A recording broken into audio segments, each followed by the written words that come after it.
Gulf ప్రాంతంలో పరిస్థితి ఇప్పుడు చాలా ఉద్రిక్తంగా మారుతోంది. యునైటెడ్ అరబ్ ఎమిరేట్స్లో జరిగిన తాజా పేలుళ్లు, అగ్నిప్రమాదాలు అంతర్జాతీయంగా పెద్ద చర్చకు గారితీశాయి. ఈ ఘటనలపై ఇరాన్ స్పష్టంగా స్పందిస్తూ తమకు ఎలాంటి సంబంధం లేదని చెబుతోంది.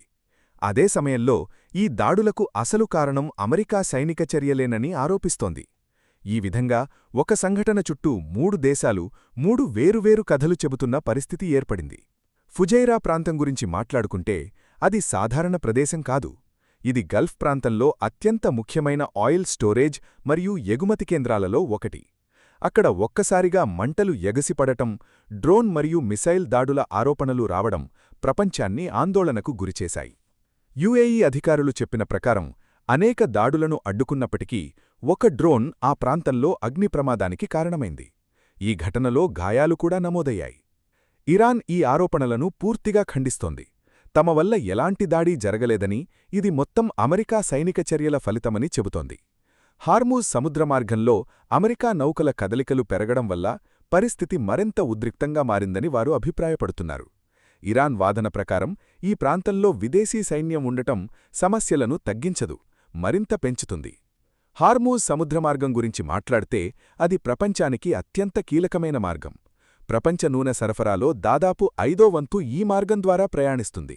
అందుకే దీనిని ఒక చోక్ పాయింట్గా కూడా పరిగణిస్తారు. ఇక్కడ ఏ చిన్న సమస్య వచ్చినా అది కేవలం ప్రాంతీయంగా మాత్రమే కాదు, ప్రపంచ ఆర్థిక వ్యవస్థపైన ప్రభావం చూపుతుంది. ప్రస్తుతం ఈ ప్రాంతంలో పరిస్థితి చాలా క్లిష్టంగా ఉంది. ఒకవైపు ఇరాన్ అమెరికాను నిందిస్తోంది, మరోవైపు యుఏఈ ఇరాన్ను బాధ్యుడిగా చూపిస్తోంది. అమెరికా మాత్రం ఈ ఆరోపణలను పూర్తిగా ఖండిస్తోంది.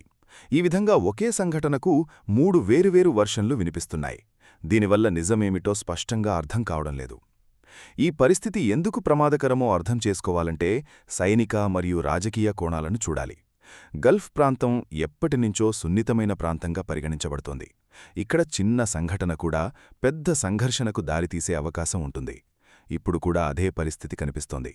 ఆరోపణలు పెరుగుతున్నాయి, సైనిక హెచ్చరికలు పెరుగుతున్నాయి, మరియు నౌకల కదలికలు కూడా ఎక్కువవుతున్నాయి. ఇరాన్ ఇప్పటికే ఒక స్పష్టమైన సందేశమిచ్చింది: హార్ముజ్ సముద్రమార్గం తమ నియంత్రణలో ఉందని. అక్కడ ఎవరైనా తమ అనుమతి లేకుండా కదలికలు చేస్తే తగిన చర్యలు తీసుకుంటామని హెచ్చరిస్తోంది. ఇది కేవలం ఒక రాజకీయ ప్రకటన కాదు, ఒక సైనిక హెచ్చరికగా కూడా చూడాలి. మరోవైపు అమెరికా తన స్థానం నుండి వెనక్కి తగ్గేలా కనిపించడం లేదు. తమ నౌకలపై ఎలాంటి దాడి జరగలేదని, పరిస్థితి అంత ప్రమాదకరంగా లేదని చెబుతోంది. కాని అదే సమయంలో ఆ ప్రాంతంలో తమ సైనిక ఉనికిని కొనసాగిస్తోంది. ఇది పరిస్థితిని మరింత క్లిష్టంగా మారుస్తోంది. యుఏఈ విషయానికొస్తే వారు ఈ పరిస్థితిలో జాగ్రత్తగా వ్యవహరిస్తున్నారు. ఒకవైపు తమపై దాడి జరిగిందని చెబుతూ అవసరమైతే ప్రతిస్పందన ఇవ్వడానికి సిద్ధంగా ఉన్నామని చెబుతున్నారు. మరోవైపు పరిస్థితి మరింత చెడిపోకుండా జాగ్రత్తపడుతున్నారు. ఇరాన్ దృష్టిలో చూస్తే హార్మోజ్ సముద్రమార్గం ఒక వ్యూహాత్మక ఆస్తి. ఇది కేవలం ఒక సముద్రమార్గం మాత్రమే కాదు, అది వారి భద్రతకు సంబంధించిన కీలకమంశం.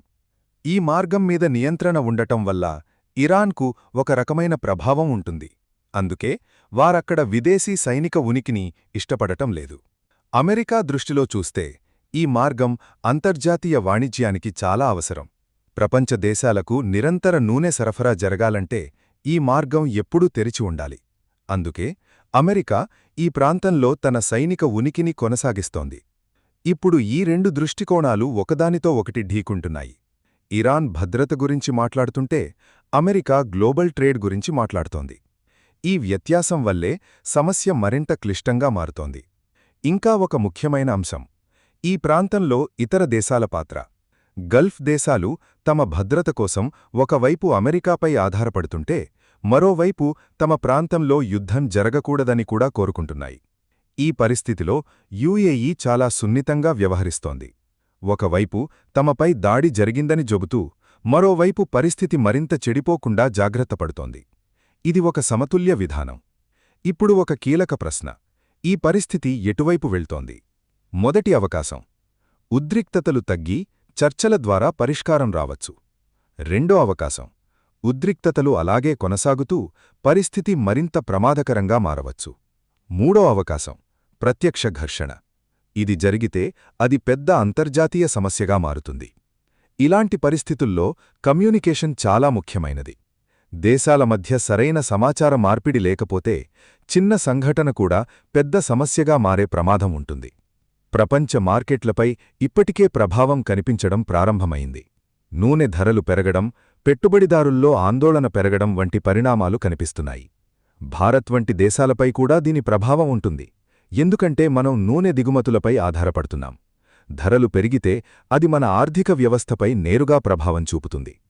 ఇప్పుడు మొత్తం పరిస్థితిని చూస్తే ఇది ఒక సున్నితమైన, ప్రమాదకరమైన దశ. ఒక చిన్న పొరపాటు కూడా పెద్ద యుద్ధానికి దారితీసే అవకాశం ఉంది. ఇప్పటికైతే స్పష్టంగా చెప్పగలిగేది ఒక్కటే: గల్ఫ్ ప్రాంతంలో పరిస్థితి ఇంకా ముగియలేదు. ఇదింకా అభివృద్ధి చెందుతోంది. మరియు ప్రపంచం మొత్తం దృష్టి ఇప్పుడు ఈ ప్రాంతంపైనే ఉంది. ఈ మొత్తం పరిస్థితిని చూస్తే ఇది కేవలం ఒక చిన్న సంఘటన కాదు, ఇదొక పెద్ద జియోపొలిటికల్ సంక్షోభానికి సంకేతం కావచ్చు. ముఖ్యంగా హార్మూజ్ సముద్ర మార్గం వంటి కీలక ప్రాంతంలో ఉద్రిక్తతలు పెరగడం ప్రపంచానికి ఒక హెచ్చరికలా ఉంది. ఇలాంటి పరిస్థితుల్లో పెద్ద ప్రమాదం ఏమిటంటే తప్పు అర్థం చేసుకోవడం. ఒక దేశం చేసిన చర్యను మరొక దేశం తప్పుగా అర్థం చేసుకుంటే అది తక్షణమే ప్రతిస్పందనకు దారితీస్తుంది. ఆ ప్రతిస్పందన మరింత పెద్ద సంఘర్షణగా మారే అవకాశం ఉంటుంది. ఇంకా ఒక ముఖ్యమైన విషయం: ప్రపంచ మార్కెట్లపై ప్రభావం. నూనె సరఫరాలో ఆటంకం ఏర్పడితే వెంటనే పెట్రోల్ ధరలు పెరుగుతాయి. దాని ప్రభావం అన్ని దేశాలపై పడుతుంది. ముఖ్యంగా దిగుమతులపై ఆధారపడే దేశాలు ఎక్కువగా ప్రభావితమవుతాయి. ఇప్పటి పరిస్థితిలో ప్రపంచం మొత్తం గమనిస్తున్నదొకటే: ఈ ఉద్రిక్తత ఎక్కడికి దారితీస్తుంది? ఇదిక్కడే ఆగిపోతుందా, లేక మరింత పెద్ద సంఘర్షణగా మారుతుందా? ఈ పరిస్థితిని పూర్తిగా అర్థం చేసుకోవాలంటే గల్ఫ్ ప్రాంతంలోని చరిత్రను కొంచెం వెనక్కి వెళ్లి చూడాలి. ఈ ప్రాంతం చాలా కాలంగా ప్రపంచ రాజకీయాల్లో కీలక పాత్ర పోషిస్తోంది. ముఖ్యంగా ఇరాన్ మరియు అమెరికా మధ్య ఉన్న ఉద్రిక్తతలు కొత్తవి కావు.